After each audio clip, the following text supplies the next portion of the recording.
புதுச்சேரியில் குடும்ப தலைவிகளுக்கான மாத உதவித்தொகை 1000 ரூபாயிலிருந்து 2500 ரூபாயாக அதிகரிக்கப்பட்டுள்ளது. புதுச்சேரி சட்டமன்றத்தில் 2025-2026 நிதியாண்டுக்கான நிதிநிலை அறிக்கையை நிதித்துறை பொறுப்பை வகிக்கும் முதலமைச்சர் ரங்கசாமி தாக்கல் செய்தார். அதில் குடும்ப தலைவிகளுக்கான உதவித்தொகை உயர்த்தப்படும் என்று அறிவித்தார். அரசு பள்ளியில் பயின்று கல்லூரி செல்லும் மாணவ மாணவிகளுக்கு 3 ஆண்டுகளுக்கு மாதந்தோறும் 1000 ரூபாய் உதவித்தொகை வழங்கப்படும் என்றும் பட்ஜெட்டில் அறிவிக்கப்பட்டுள்ளது.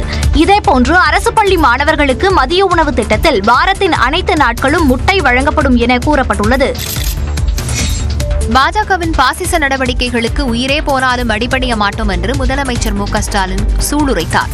திருவள்ளூரில் பாஜக அரசை கண்டித்து தமிழ்நாடு போராடும், தமிழ்நாடு வெல்லும் என்ற தலைப்பில் திமுக கண்டன பொதுக்கூட்டம் நடந்தது. இதில் அக்கட்சியின் தலைவரும் தமிழ்நாடு முதலமைச்சருமான மு க ஸ்டாலின் கலந்து கொண்டு உரையாற்றினார். அப்போது குஜராத் முதலமைச்சராக மோடி இருந்தபோது பேசிய புள்ளி விவரங்களை குறிப்பிட்டு காட்டமாக கேள்வி எழுப்பினார். 60,000 கோடியை டெல்லிக்கு அனுப்புறாங்க. ஆனா அங்கிருந்து திரும்ப வர்றது மிக குறைவு, மிக மிக குறைவு. குஜராத் என்ன பிச்சைக்காரர்கள் மாநிலம்னு கேட்டீங்களா, நினைச்சீங்களா? அப்படி கேட்டார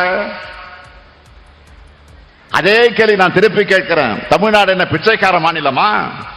தொகுதி மறுசீரமைப்பின் மூலம் தமிழ்நாட்டின் மக்களவை தொகுதிகளின் எண்ணிக்கையை குறைக்கும் நடவடிக்கையை திமுக தடுத்து நிறுத்தும் எனவும் முதலமைச்சர் குறிப்பிட்டார். பாஜகவோட இந்த பாசிச நடவடிக்கைகளுக்கு நாம் எந்த காரணத்தை கொண்டும் உயிரே போனாலும் அடிபணிய மாட்டோம்.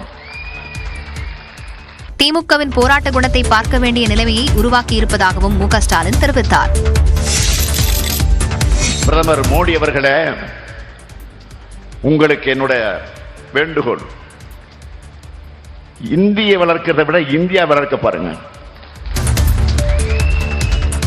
ஹிந்தியை வளர்ப்பதை விட இந்தியாவை வளர்க்க பாருங்கள் என்று பிரதமர் மோடிக்கு முதலமைச்சர் ஸ்டாலின் அறிவுரை வழங்கிய காட்சிகளே இவை.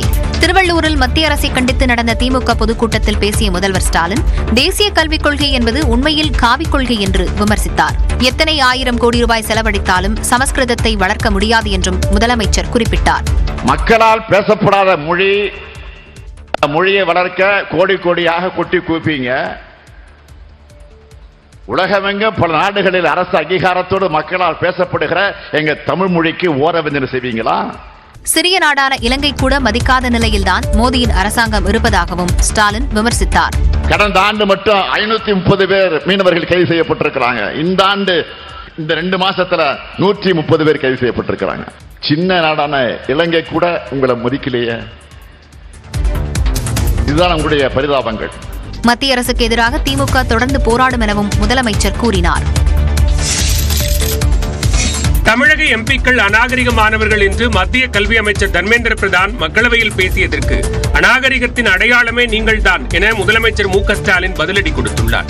திருவள்ளூரில் நடந்த பொதுக்கூட்டத்தில் பேசிய அவர், தமிழ்நாட்டை கொச்சைப்படுத்துவதுதான் மத்திய அரசின் வழக்கம் என்று சாடினார். தமிழர்களுக்கு ஜனநாயகம் தெரியாதா? நாகரிகம் தெரியாதா? வந்தாரை வாழ வைக்கும் தமிழ்நாடு இது. பிறப்புக்கும் எல்லா உயிருக்கும் அறம் பேசுற தமிழகத்துக்கு ஜனநாயகத்தை பத்தி வகுப்பு எடுக்காதீங்க. நீங்க என்னமோ ஹெட் மாஸ்டர் மாதிரி, நாங்க என்னமோ ஸ்டூடெண்ட் மாதிரி எங்களுக்கு வகுப்பு எடுக்க வந்திருக்கீங்களா?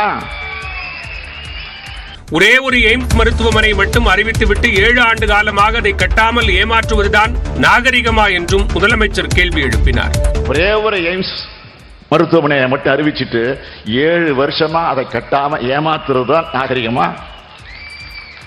நாகரிகத்தை பத்தி யார் பேசுறது?